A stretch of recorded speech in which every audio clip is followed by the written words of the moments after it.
बिस्मिल्लाहिर्रहमानिर्रहीम। नाज़रीन इकराम, आप देख रहे हैं अपना यूट्यूब चैनल पाकिस्तान जिंदाबाद और मैं हूं आपका खादिम इब्न हसन। मेरा सलाम कबूल फरमाइए। आज की वीडियो का अनवान है मशरिक़ वस्ता में जंग के बुलंद होते शोले। जी हाँ, सबको इल्म है कि 2 दिन से मकबूजा फ़लस्तीनियों और ज़ालिम गासिब काबज़ इसराइल के जुल्म जबर के ख़िलाफ़ मकबूजा फ़लस्तीनियों ने अपनी जद्दोजहद का एक नया आगाज़ किया है। तो आजकल फ़लस्तीन और इसराइल की, फ़लस्तीनियों की और इसराइलियों की, काबज़ इसराइलियों के दरमियान जंग जारी है। जैसा कि आप इसके अनुमान में देख चुके हैं, मैंने लिखा है कि बढ़ते शोलों का अंजाम क्या होगा। अर्ज़ करता चलूँ कि जंग के बारे ये कहा जाता है, आम कहावत है कि जंग शुरू करने के बारे में तो यकीनी कहा जा सकता है कौन फ़रीक कर सकता है, कोई भी फ़रीक जंग शुरू कर सकता है। जंग शुरू करना किसी भी फ़रीक के अपने बस में है, लेकिन जंग ख़त्म करना किसी फ़रीक के बस में नहीं होता। फिर जंग के अपने डायनामिक्स होते हैं, जंग की अपनी हरकियात होती हैं जिनके तहत जंग का अंजाम होता है। कभी कभार तो एक छोटी सी चिंगारी भी आलमी जंग बन जाती है, जैसे पहली दूसरी आलमी जंगें शुरू हुई थी। तो लिहाजा इस बारे हतमी तो नहीं कहा जा सकता। ये तो थी आम राय। अब मैं हज़रत अली रज़ी अल्लाह ताला अन्हु अलैहिस्सलाम का एक कौल मुबारक आपकी खिदमत में पेश करता हूँ। उनका फरमान है कि जंग एक हंडोले की तरह होती है। हंडोला वो है जिसे आप पढ़े लिखे लोग कहते हैं हंडोला, और हम उसे पंगूड़ा कहते हैं, हम देहाती लोग, पेंडू लोग। उसकी 2 डोलियाँ होती हैं, एक दोनों में बच्चे बैठते हैं महजूज होने के लिए, झूले लेने के लिए। एक डोली आसमान की तरफ जाती है हवा में, दूसरी ज़मीन की तरफ। जब ऊपर वाली हवा वाली नीचे की तरफ आ रही होती है तो दूसरी ऊपर जा रही होती है। तो हज़रत अली रज़ी अल्लाह ताला अन्हु ने जारी जंग को एक हंडोले से तशबीह दी है कि ये जारी जंग में कभी कोई फ़रीक थोड़ा सा हावी हो जाता है, कभी कोई फ़रीक थोड़ा सा हावी हो जाता है। यकीनी कुछ नहीं कहा जा सकता जब इसका अंजाम कार ना हो। तो इस जंग के बारे में भी हतमी तौर पे कुछ नहीं कहा जा सकता कि इसका अंजाम कार क्या होगा। लेकिन जैसा कि मैंने इसके आगाज़ में लिखा है कि अंजाम क्या होगा, हम इसके मुमकिना अंजाम पे बात कर सकते हैं कि इसके मुमकिना अंजाम इसका क्या हो सकता है। वो 2-3 हो सकते हैं। एक तो ये है कि हस्बे साबिक इसराइल अपने अमेरिका और मगरबी हलीफों के साथ जो इसकी पुष्ट पे अपने असला, अपने सरमाया के साथ हमेशा खड़े रहते हैं, उनके ज़रिए ये हस्बे साबिक एक दफ़ा फिर मज़लूम फ़लस्तीनियों को कुचल के रख दे और उनके मज़ीद इलाके हथिया ले। क्योंकि अभी तक ये कहना मेरे लिए तो मुश्किल है, मैं ये कहूँ कि ये हकीकी जंग है या 9/11 या 9 मई की तरह ये ट्रैप है मज़लूमों को फांसने के लिए।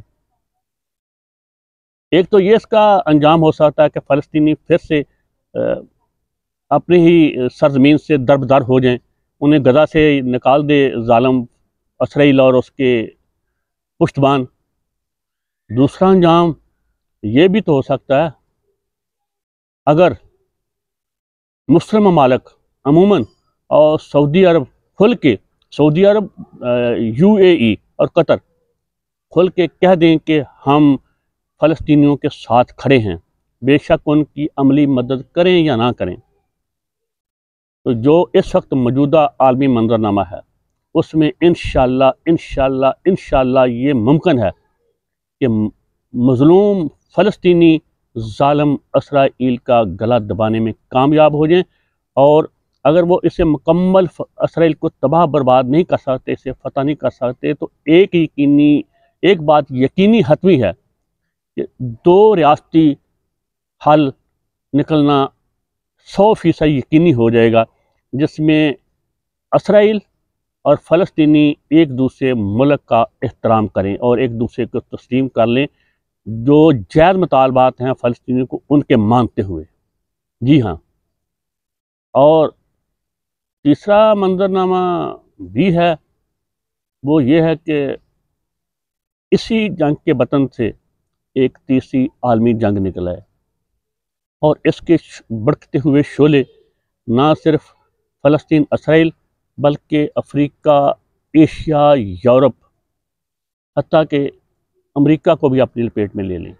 جی ہاں، بظاہر تو امریکہ ایک الگ تھلگ جزیرہ ہے، وہاں تک تبش پہنچنا مشکل ہے، لیکن جو حالات نظر آ رہے ہیں، جن حالات کے تحت میں تجزیہ کر رہا ہوں آپ کا احمق ابن حسن، اس میں ممکن ہے امریکہ کے اندر بھی خانہ جنگی شروع ہو جائے اور امریکہ بھی ایک عالمی جنگ کی لپیٹ میں آ جائے، اور یہ جنگ مشرق وسطیٰ سے نکل کر فلسطین اسرائیل کی ارض مقدس سے نکل کر دنیا کے مختلف خطوں میں پھیل جائے۔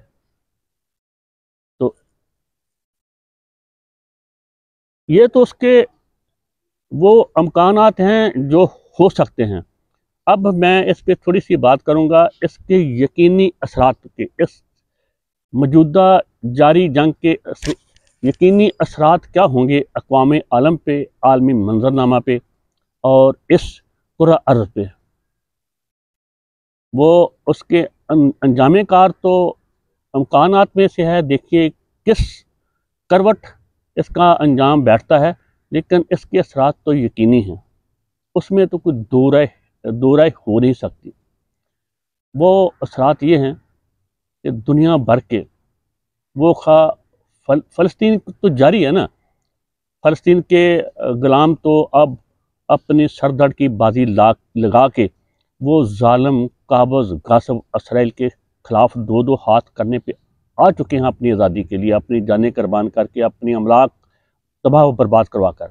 لیکن اس کے ساتھ دنیا بھر میں جہاں جس جگہ بھی مظلوم ہیں، یرغمال ہیں، غلام ہیں، ان کو ایک نیا حوصلہ، ایک نیا ولولہ، ایک تازہ ولولہ ملا ہے عملی جدوجہد کرنے کا، ظالموں کے خلاف، جابروں کے خلاف، غاصبوں کے خلاف، استحصال کرنے والوں کے خلاف انہیں ایک یقینی حوصلہ ہمت ملی ہے۔ اور میری نظریں دیکھ رہی ہیں انشاءاللہ دنیا بھر کے غلام اپنی آزادی کے لیے اب عملی تحریکیں شروع کریں گے، عملی جدوجہد شروع کریں گے، وہ عملی مزاحمت شروع کریں گے۔ اس جنگ نے ایک جو سبق دیا ہے مظلوموں کو، غلاموں کو، یرغمالوں کو، بھوکوں کو، ننگوں کو، بیماروں کو، وہ یہ ہے کہ جنگیں جدید اسلحے اور بہت مضبوط اکانومی یا معیشت کی بنیاد پہ نہیں لڑی جاتی۔ جو مظلوم ہیں اگر وہ اپنا حق چھیننے پہ آئیں تو فلسطین جیسے بے یار و مددگار بھی دنیا کی سپر ون، جی ہاں نمبر 1 سپر پاور، آپ کے خیال میں امریکہ سپر پاور ہے، روس یقیناً نہیں، اس وقت کرۂ ارض پہ نمبر 1 دنیا کی عالمی طاقت سپر پاور اسرائیل ہے۔ جی ہاں، اسرائیل ہے۔ اس کو ناکوں چنے چبوا سکتے ہیں، اس کو گھٹنے ٹیکنے پہ مجبور کر سکتے ہیں۔ میں دیکھ رہا ہوں اس کے بعد انشاءاللہ بہت جلد مستقبل قریب میں یہاں فلسطین انشاءاللہ فلسطینیوں کی آزادی تب یقینی ہے۔ اس کے بعد انشاءاللہ یہ ہمارے مقبوضہ کشمیر والے اور مقبوضہ پاکستان والے اپنے ظالم، جابر، غاصب، بے ضمیر، ننگی انسانیت ان ظالموں سے نجات حاصل کرنے کے لیے عملی جدوجہد شروع کریں گے، اور انشاءاللہ العزیز یہ اپنی حقیقی آزادی اور اپنے بنیادی انسانی حقوق حاصل کرنے میں اپنی ریاستوں کو مضبوط، خوشحال، فلاحی ریاستیں بنانے میں کامیاب کامران ہوں گے۔ نصر من اللہ و فتح قریب۔ اس کے ساتھ ہی اجازت دیجیے، اللہ پاک تمام دنیا کے غلاموں کو حقیقی آزادی اور ان کے حقوق سے سرفراز فرمائے، تمام دنیا کے ظالموں، جابروں کو، وہ خواہ اسرائیلی ہوں، وہ خواہ مقبوضہ کشمیر پہ قابض قوت ہو، خواہ پاکستان پہ وہ قابض بدماشیہ ٹولہ ہو، اللہ پاک ان سب کو غرق کرے، ان بغیرتوں کا انجام بد کرے، عبرتناک انجام بنائے تاریخ میں، اور انشاءاللہ ایسے ہی ہونا جا رہا ہے۔ اس کے ساتھ ہی اجازت، اپنا خیال رکھیے گا، والسلام، اللہ حافظ۔